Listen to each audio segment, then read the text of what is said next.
What are the secrets people use to make money in the market without day trading? The thing you need to realize is the long game versus the short game.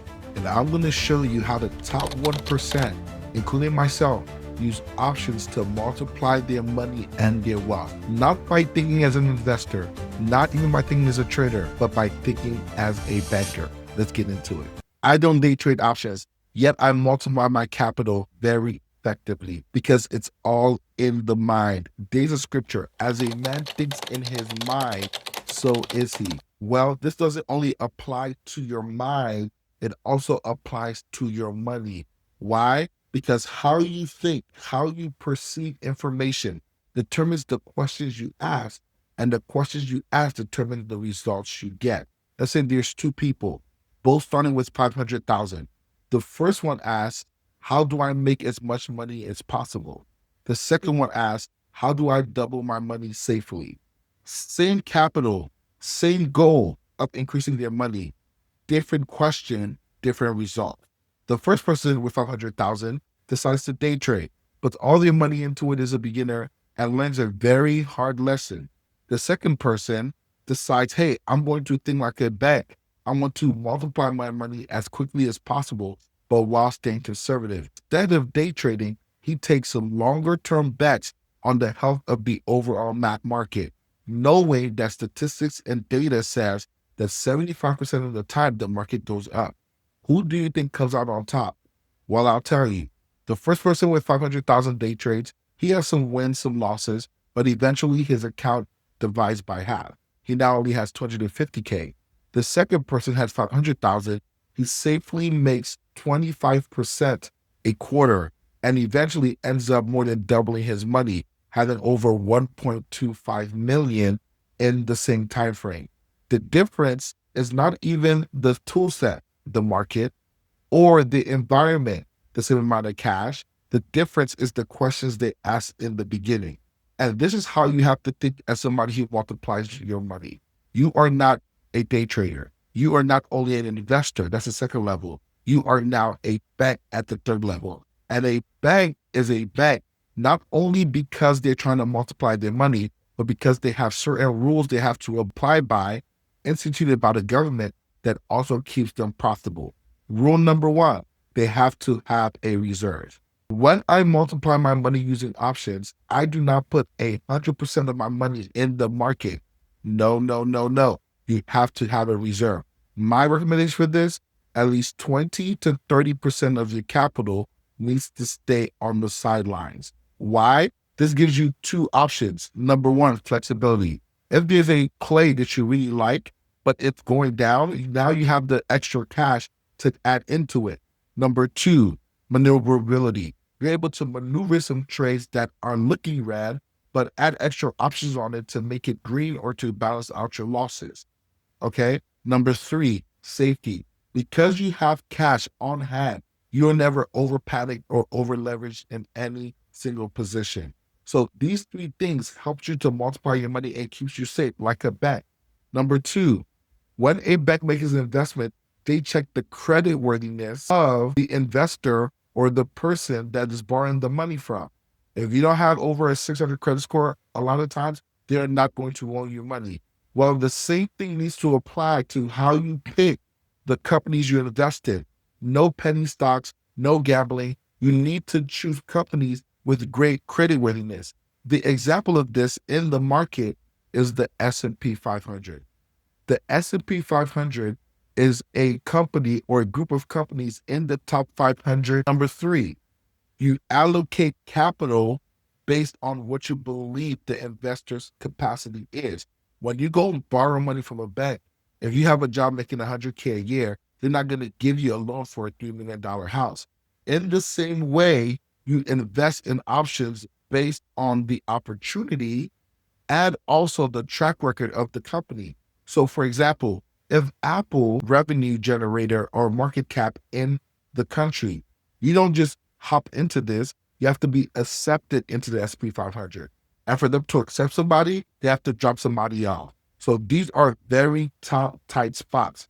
There are over 5,000 companies in the United States. So we're talking about the top 10% of companies in the United States making into this. This is kind of like the credit worthiness of institutions. So for example, if Apple was to fall 40% from all-time highs versus a company that's at the very bottom of the S&P 500, let's say XYZ, was to fall 40% from all-time highs, I'm not valuing them the same.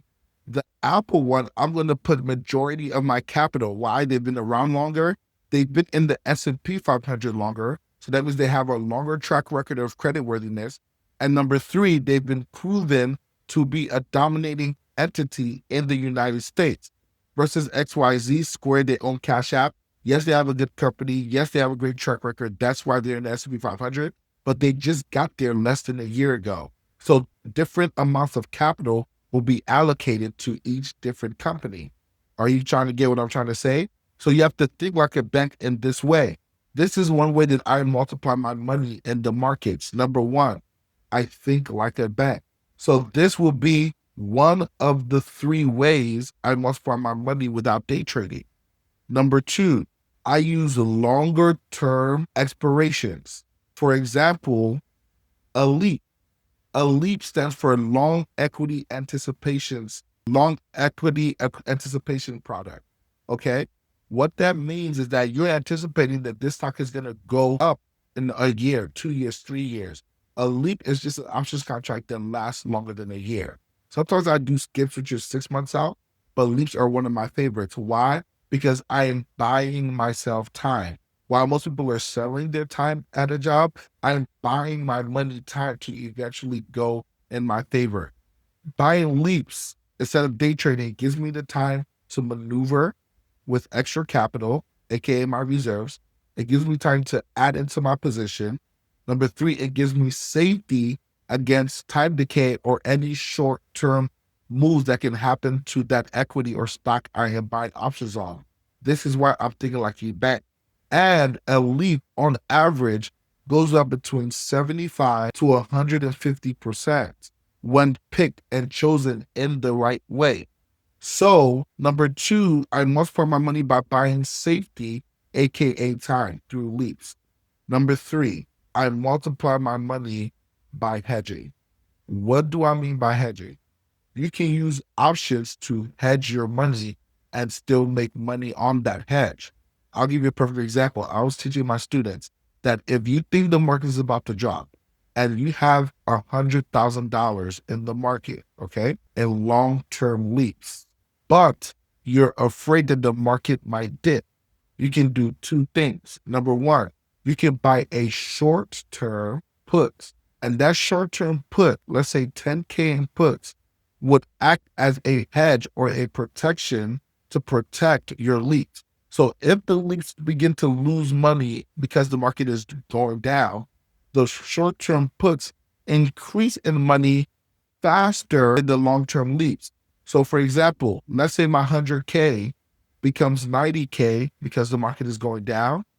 My 10K short-term puts can become 20K because those short-term puts move faster, thereby making me money or keeping me at the same original capital through that hedge. This is something that stocks alone are not going to do.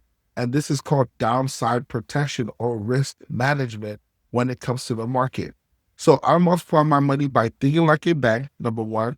Number two, I'm buying long-term expiration contracts, for example, on QQQ or SPY, okay? And number three, I'm hedging sometimes by buying short-term puts. Now, these are the basics of how I use the market to multiply my money. There's another video I'm going to do shortly that's going to talk about the best long-term expiration contracts to pick, how to pick them, and why it actually prints me money. Matter of fact, I did a similar video that talks about how I make $30,000 a month during short-term swing plays. Well, this is how money is being made at the highest level. You think like a bank, you have reserves, you evaluate companies for their creditworthiness, you buy long-term expiration contracts on it, okay? And you hedge your positions in case you believe the market is going to go down. If you follow this to a T, your money will gradually go up over time. especially specifically if you do my quad 4 strategy. The quad 4 strategy is a strategy that talks about quad witching. Quad witching is a time that happens 4 times a year, kind of like a shooting star or a dropping moon or some type of a unique event. 4 times a year, quad witching happens, and stock options, future options, and other equities expire at the same time. This allows a very golden opportunity to get options on a cheaper basis. And number two, sometimes this is accompanied by a dip in the market, which allows you to get positions in big companies, great companies at a discounted price. What I want you guys to do is literally comment the word quad 4. And there's literally a checklist that I created about this and a short video breaking it down. And I'll send that over to you completely for free. And that will be the beginning. If I have to start one place after understanding these 3 rules, this will be the beginning of my banking career. I would implement the quad 4 strategy to approve, quote unquote, applicants, stocks that make the most sense for my bank at the level it's at. Hope we learned something. Josh out.